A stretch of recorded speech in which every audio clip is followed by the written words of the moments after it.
สบายดีอันนี้คือบรรยากาศฤดูบุญก่อนเข้าเดือน3วันที่14 2526หรือว่าปีพศ2569อันนี้คือบรรยากาศวัดลาวใส่โพยน้ำประจำเมืองบ่อซีเพื่อเตรียมเครื่องหรือว่าตั้งบาตรเพื่อการตักบาตรเป็นสิริมงคลอันนี้คือบรรยากาศข้างนอกกำลังทยอยมาใส่บาตรทางวัดลาวของเขาก็ที่มีการเปลี่ยนแปลงหรือว่าที่การสร้างสาเพิ่มเติมเล็กน้อยกับที่พาเบิ่งบรรยากาศว่าเพิ่นเฮ็ดหยังแดแต่ว่าตอนนี้เข้าไปข้างในก่อน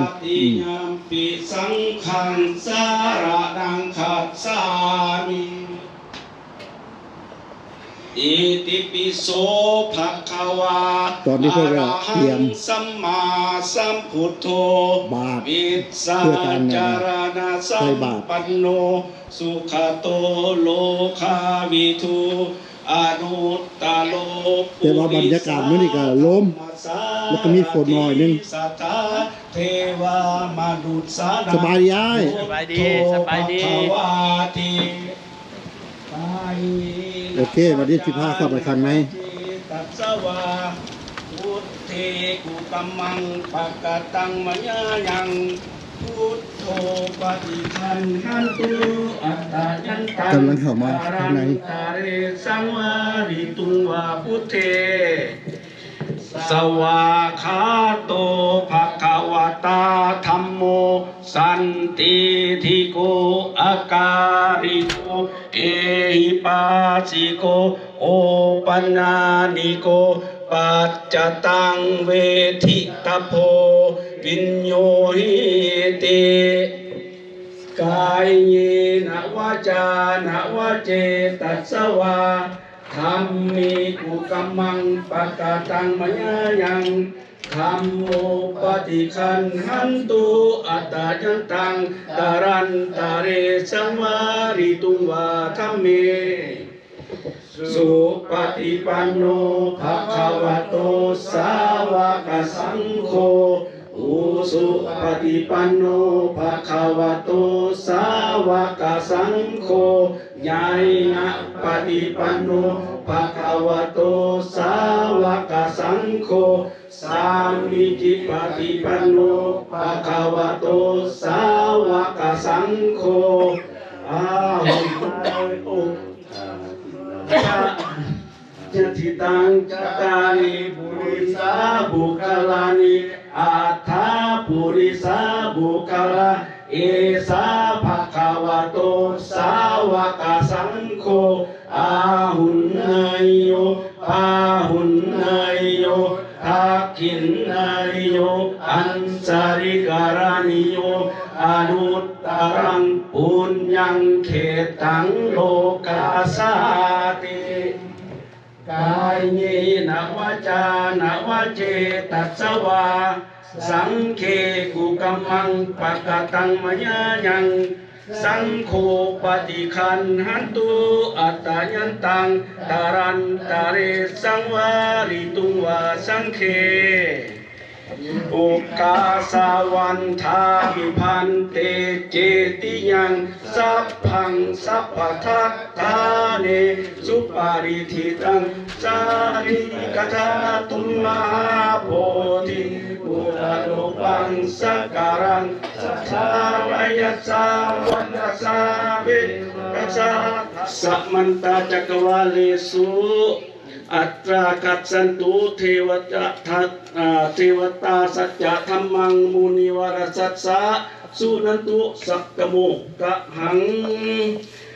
สัพเพกาเมจารุเปคิริสิขารัตเตจันทาริเข วิมานีทิเปรเทจะคเมตารุวนาคหะเนเคหะทุมหิเคเตภูมาจายันตุเทวาสารทะราวิสเนยักขะกันตปะนาคาติทันตา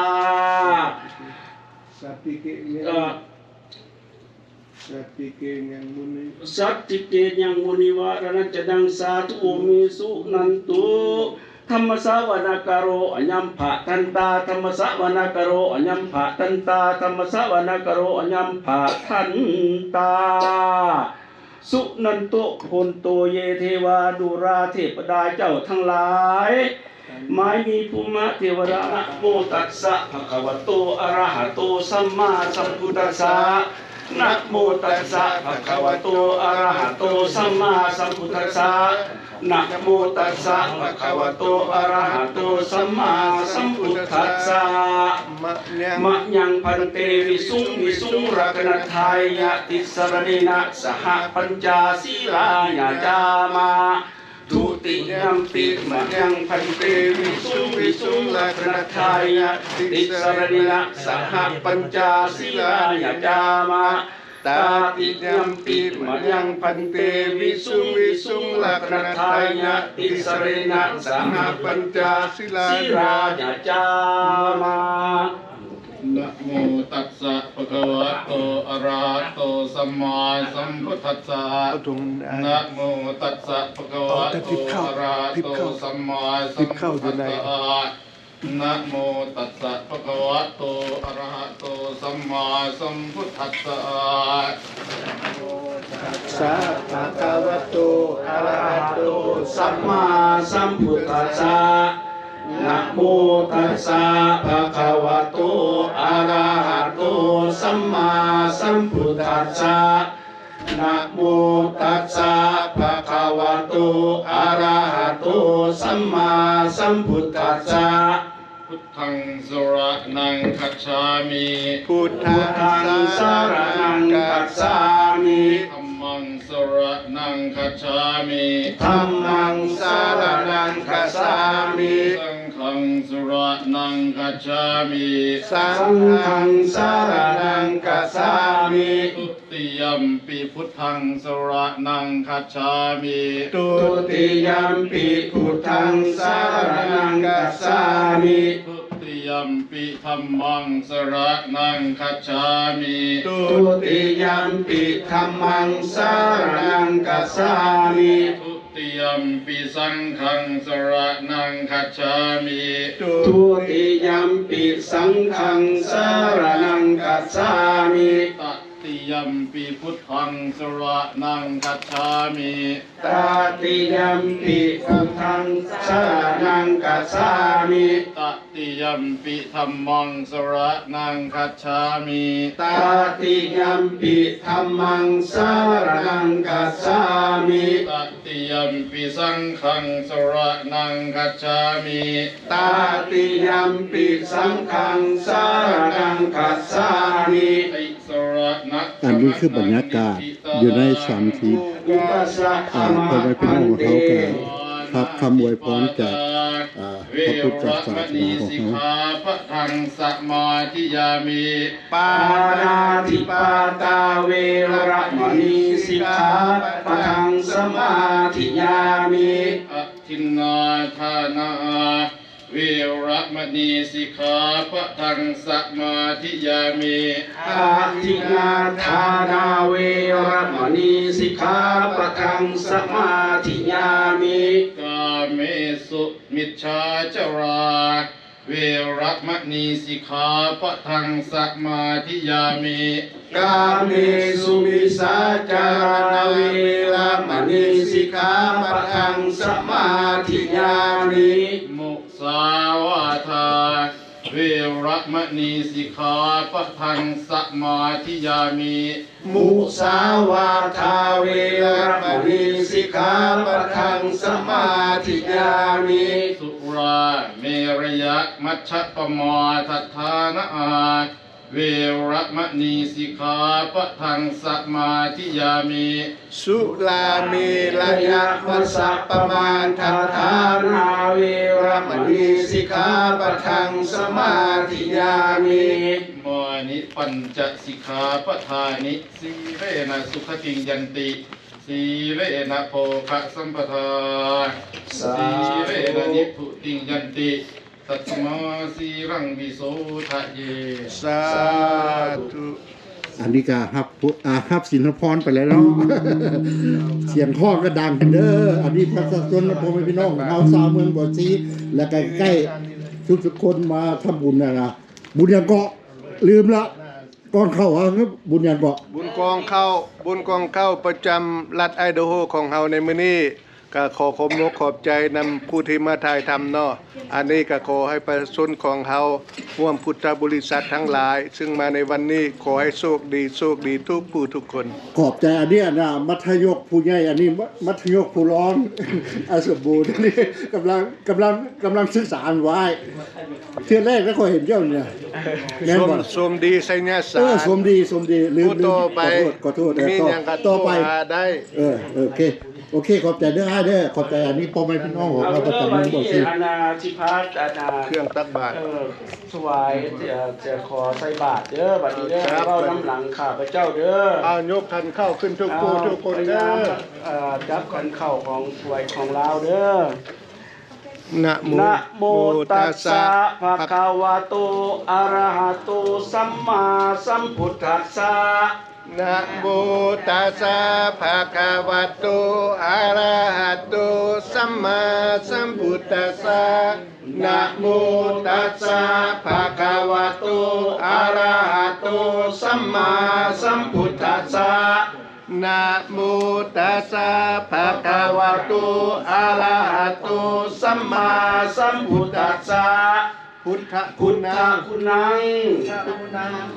ธรรมคุณัง ธรรมคุณัง นิพพานะ ปัตโยโหตุสาธุ สาธุ สาธุ สาธุ สาธุ สาธุ อนุโมทามิ อนุโมทามิ เมื่อกี้ท่านคณะมัธยกก็ได้โมทนาทานเนาะและเสียงข้องของเขาก็ดังผู้ที่เสียงข้องไปไอ้สมานสบายดี อาจารย์สังวานเนาะ อาจารย์สมานเกิดผู้ว่าจะเป็นอาจารย์ ตัสสะภะคะวะโตอะระหะโตสัมมาสัมพุทธัสสะนะโมตัสสะภะคะวะโตอะระหะโตสัมมาสัมพุทธัสสะนะโมตัสสะภะคะวะโตอะระหะโตสัมมาสัมพุทธัสสะพุทธังสรณังกัจฉามิธัมมังสรณังกัจฉามิสังฆังสรณังกัจฉามิทุติยัมปิพุทธังสรณังกัจฉามิทุติยัมปิธัมมังสรณังกัจฉามิทุติยัมปิสังฆังสรณังกัจฉามิตติยัมปิพุทธังสรณังกัจฉามิตติยัมปิธัมมังสรณังกัจฉามิตติยัมปิสังฆังสรณังกัจฉามิอิติปิโสภะคะวะอะระหังสัมมาสัมพุทโธวิชชาจรณะสัมปันโนสุขโตโลกวิทูอนุตตรปุริสธัมมัสสารติสัทธาเทวมนุสสานังบุตภควาติสวากาโตภะคะวะ ตอนนี้เพิ่นกำลังที่ออกสบายญาติโยม เอติโกอาคาริโกเอหิปัสสิโกปัญญิโกปัจจตังทิตาโพวินโยติสุปฏิปันโนภะคะวะโตสาวกสังโฆสุปฏิปันโนภะคะวะโตสาวกสังโฆยายะปฏิปันโนภะคะวะโตสาวกสังฆ สัมอิติปฏิปันโนภะคะวะโตสาวกสัง ติทังจัตตาริปุริสโยคะเตอาตาปุริสปุตันตาเอสภะคะวะสาวกสังโฆอา วันนี้ไปเบิ่งบรรยากาศตักบาตรอยู่ข้างนอกโอเคคืออันนี้คือประธานวัดของเขาเด้ออันเวลาใหญ่เพิ่นเกตต่อมากอ้ายอันน่ะสมดี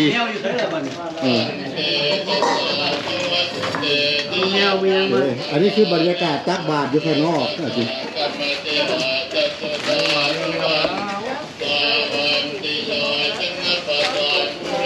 นี้การสักการะของเขา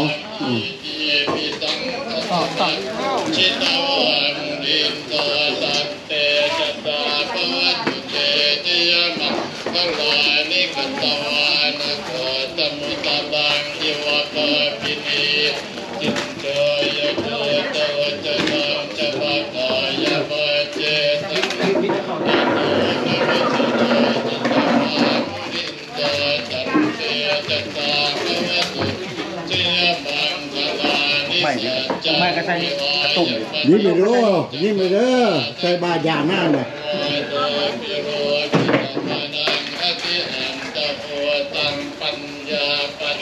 ปัจจาริโตจิตตวามุนินโตตันเตจัตตาวัตเตสบายดีสบายดีโอปนันตพุจตังวิโมตังปะเยเทงโคเตมะเตรัจจักนัตโมปิยโตอิโตปะเตสวินิจิตตวามุนินโตตันเตจัตตาไหนเมียเจ้าเราบ่ได้มาเลยนางมีแต่คนมาผู้เดียวก็ได้หรอกโอ้ก็อยากเห็นเมียเจ้าว่าก็สิบอกให้เราพูดเด้อโอเคก็สิบอกให้พูดไม่มาเลยเนาะไม่มาเลยบ่เรากินยาแล้วนอนน่ะไม่สบายเราตื่นสวยค่อยก็ตื่นแต่เช้าเด้สบายดีสบายดีไอ้ฝ่าย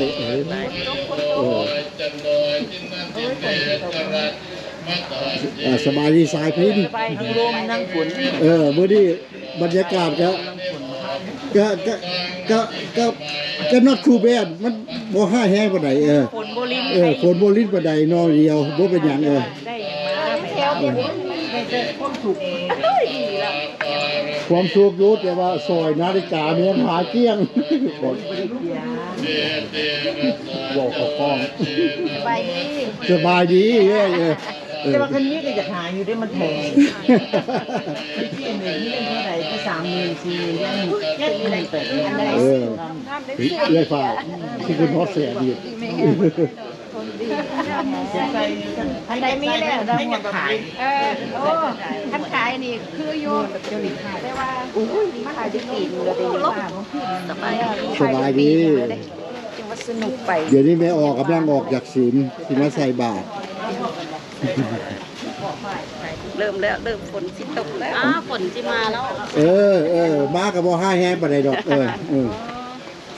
นี่มาแท้เด้ยิบๆแล้วข่อยคือบ่เห็นเจ้าเจ้าอยู่นี่หวะแม่นเหรอคือบ่เห็นก็เห็นอยู่นี่เด้ฉันก็เห็นอยู่ตอนนี้ทุกเทื่อข่อยคือบ่เคยเห็นจังหรอกเห็นอยู่เจ้าบ่จื้อแม่นหวะโอเคมาอยู่เรื่อยเจ้าชื่อข่อยชื่อโอเคฉันขอบใจแล้วที่ตามช่องบ่อยู่ล่ะเบิ่งอยู่บ่ช่อง YouTube น่ะก็เบิ่งอยู่ออก YouTube ได้มื้อนี้บ่แม่นอีก 2-3 มื้อออก2-3 มื้อสิออกสิให้หลานซอยหลานซอยขอบใจเด้อจ้า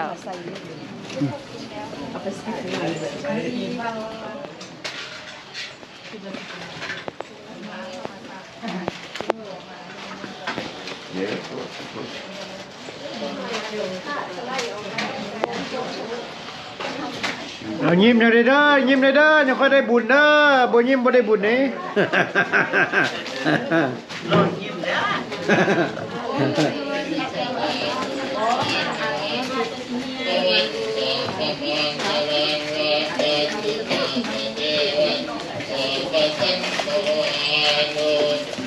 ยิ้มเลยเด้อยิ้มเลยเด้อได้บุญหลายกันผู้ใดยิ้มน่ะ ออกยูทูบคนนั้นอีเด้อ ว่าคิดว่าเราพูดบอกนู่นนะ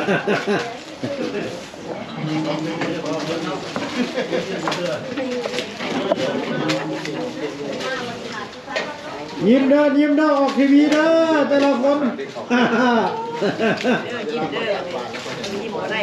เย้ใครยิ้มเลยได้บุญหลายใครยิ้มได้บุญหลาย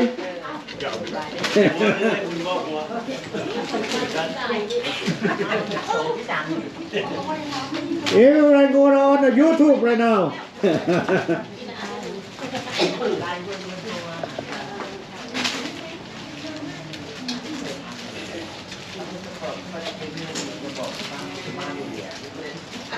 ยิ้มเด้อยิ้มเด้อยิ้มเด้อจะได้บุญหลาย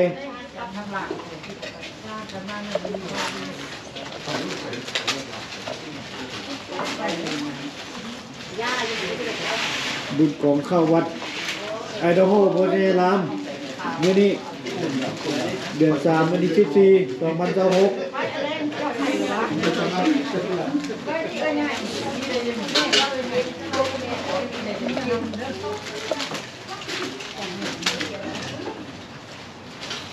พี่นา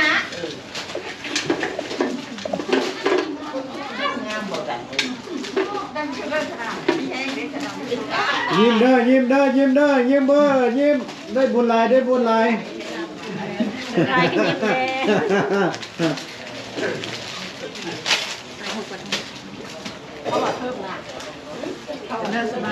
สบายดีสบายดี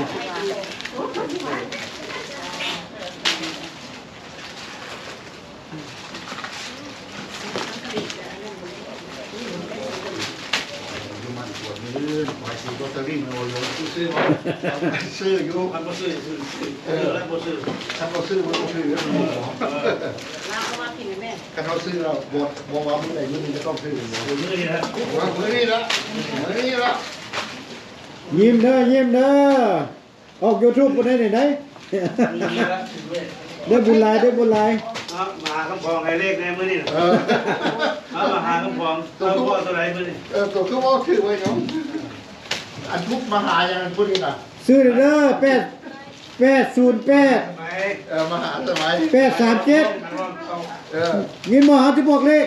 808 837ผมชื่อลายตัวแท้เอา3ตัวเลข3ตัว808 837เขาบอกอ่ะจุนงามขนาด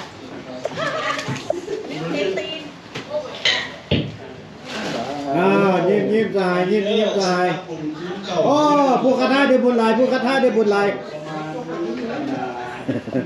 จะองเลยเข้าประมาณ22 23 24จะองยังไงนะ4 บาท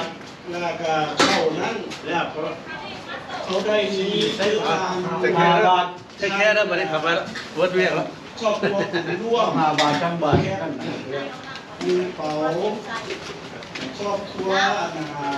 มาเอาอันนี้ซอยไม่ได้มาเอาแสงแก้วช่วงใสแดงคุณจะไปโยกเข้าก่อนหมดโอเคคนลอยหลังลืมหลังจะคืออย่างพวกลืมสื่อจะเป็นพ่อมันบอกไปมาอยู่โอเคเพราะไปอยู่พุ่นให้ดีออกไปอยู่พุ่นให้ดีเพราะว่าตัวที่ได้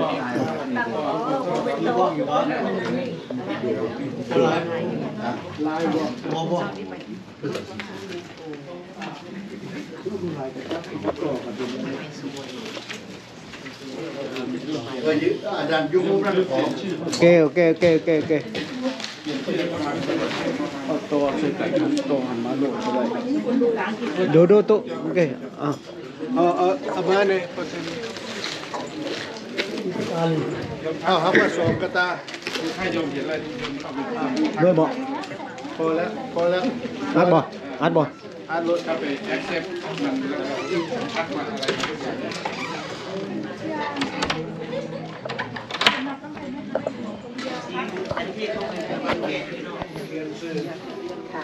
ตั้งทิศทางรถ เพราะว่าญาติเมียหาว่าผมว่า มื่อนี้ท่านแดงจงไพศาลเนาะโมทนาสาธุการเข้าวัดของเรา$200ในมื่อนี้นะก็ขอให้อยู่ดีมีสุขความเจ็บจะได้ความไข้ยังมีธุรกิจการงานยิ่งขึ้นไปเนาะนอนหลับให้ได้เงินหมื่นนอนตื่นให้ได้เงินแสนเบนมาให้ได้แก้วละได้โซดโรคภัยไข้เจ็บหายในปีนี้เนาะสาธุ อยู่นี่เองทุกคนเลยนำ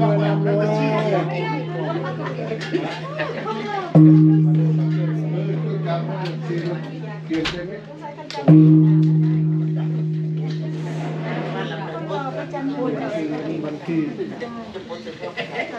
เบิ้งกระดานนี่เล่นกับเพื่อนเท่าไหร่นี่แหละเจ้าไหลเขาเล่นบิดเลย เล่นหลายๆเด้อ เมียคอยญาติเนา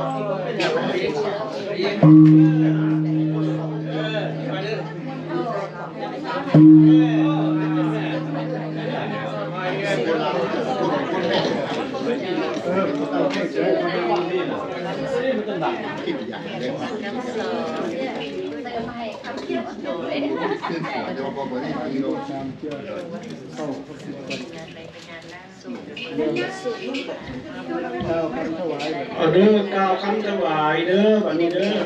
เว้าน้ำหลังข่าวเจ้าเด้อสิพาเว้าเด้อนะโมตัสสะภะคะวะโต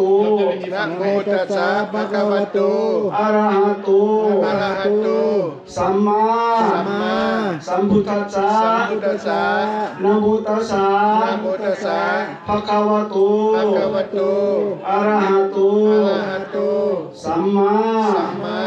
สัมพุทธัสสะ สัมพุทธัสสะ นะโมตัสสะ นะโมตัสสะ ภะคะวะโต ภะคะวะโต อะระหะโต อะระหะโต สัมมา สัมพุทธัสสะ สัมพุทธัสสะ อิมัง อิมัง สุปะพยัญชนะ สุภาปัญญชนะ สัมปันนัง สัมปนัง สาลีนัง สาลินัง โพธนัง อุทนัง อุทกัง ทักัน วะรัง วะลัง พุท พุท ธั ธั ส ส สะ สะพุทธัสสะ พุทธัสสะอิมัง ปูเสมา อุเสมะ อิมานิ อิมานิ มะยังพันเต ยังพันเต บินดาพัตตานี อินดาพัตตานิ สัปปริวารานิ สัพเพเลวลานิ ภิกขุสังคัสสะ ภิกขุสังกัสสะ โอโนสยามะ โอโนสยามะ สาธุโนพันเต สาธุโนพันเต ภิกขุสังโฆ ภิกขุสังโฆ อิมานิ อิมานิ บินดาพัตตานิ บินดาพัตตานิ สัปปริวารานิ สัพเพเลวลานิ ปฏิคันหาตุ ปฏิกันหาตุ อัมหากัง อัมหากัง ทิคารตัง ทิกาลตัง นิทายะ นิตายะ สุขายะ สุขายะ ข้าแด่พระพุทธพระสงฆ์ผู้เจริญ ข้าได้พระสงฆ์ผู้เจริญ พวกขน้อยทั้งหลาย น้อยทั้งหลาย ขอน้อมถวาย ถวาย ข้าวสาร ข้าวสารตันทุลานี ตันทุลานี้ซึ่งมีข้าวบิณฑบาต มีข้าวบิณฑบาต ภัตตาหาร ทหาร ผ้าข้าวทิพย์ พาข้าวทิพย์ ต้นกาลพฤกษ์ ต้นกาลพึกษ์ ปัจจัย ปัจจัย กับทั้งเครื่องของบริวาร ทั้งเครื่องของบริวาร ทั้งหลายเหล่านี้ ทั้งหลายเหล่านี้ ให้แก่พระภิกขุสงฆ์ ให้แก่พระภิกษุสงฆ์ ขอพระภิกขุสงฆ์จงหา ขอพระภิกษุสงฆ์จงหับ เพื่อประโยชน์ เพื่อประโยชน์ และความสุ และ ข ความสุข แก่พวกขน้อยทั้งหลาย แก่พวกข้าน้อยทั้งหลาย ตลอดกาลนานเถิด ตลอดกาลนานเทิน และพวกขน้อยทั้งหลาย พวกข้าน้อยทั้งหลาย ขอเอากุศลผลบุญทั้งหลายเหล่านี้ ขอเอาบุญกุศลทั้งหลายเหล่านี้ ที่ได้เฮ็ดลงไปนี้ ที่ได้เฮ็ดลงไปนี้ ด้วยกายก็ดี ด้วยกายก็ดี วาจาก็ดี วาจาก็ดี ด้วยใจก็ดี ด้วยใจก็ดี พวกขน้อยทั้งหลา พ ย วกข้าน้อยทั้งหลาย ขออุทิศให้แก่ ขออุทิศให้แก่ ผู้มีพระคุณ ผู้มีพระคุณ ทั้งหลาย ทั้งหลาย หมายมีบิดามารดา มีบิดามารดา ญาติกาทั้งหลาย ญาติกาทั้งหลาย และครูอุปสา และครูอุปสา เทวดา เทวดา เจ้ากรรมนายเว เจ้าร กรรมนายเวร เจ้าทินเจ้าทาน เจ้าทินเจ้าทาน และสรรพสัตว์ทั้งหลาย สรรพสัตว์ทั้งหลาย ทุกทวนหนา ทุกตัวหน้า เรื่องเทิง เรื่องเทิง ได้ยมโลกลงมา ลงมาโอกลงมา เบื้องต่ เบื้อง ำ ต่ำ ได้อเวจีขึ้นมา ได้วิธีขึ้นมา ทั้งขวง เบื้องขัว ตลอดอนัตตาจักรวาล ส่วนนาจักรวาล ส่วนบุญกุศลที่พวกเขาน้อยอุทิศให้นี้ ส่วนบุญกุศล เหมือนดังตนเอง เหมือนดังตนเอง ที่ได้เฮ็ดไปด้วยดังเทิน ที่ได้เฮ็ดไปนั้นด้วยเถิด สาธุ สาธุ สาธุ สาธุ สาธุ สาธุ อนุโมทา อนุ มิ โมทามิจับโตกันจับโตกันจับโตกันถวายพระเข้าเด้อทุกอย่างเอ้าทางเข้านี่เบิ่งปนเด้อเบิ่งปนเด้อ จับ จับสำหรับพระเนี่ยจับถือว่าจับสำหรับพระ จับต่อ จะมีพระเจ้าไหนจับถือพระเจ้าไหน แล้วก็กระดาน อ่า อ้าวเอาหน่อย ดาวเอียงเด้อสาธุ สาธุสาธุสาธุอนุโมทามิ สาธุสาธุโอ้ได้บุญหลายได้ มี บุญ ข้อไงแน่ จดเลยมันเอาไว้มันเทศ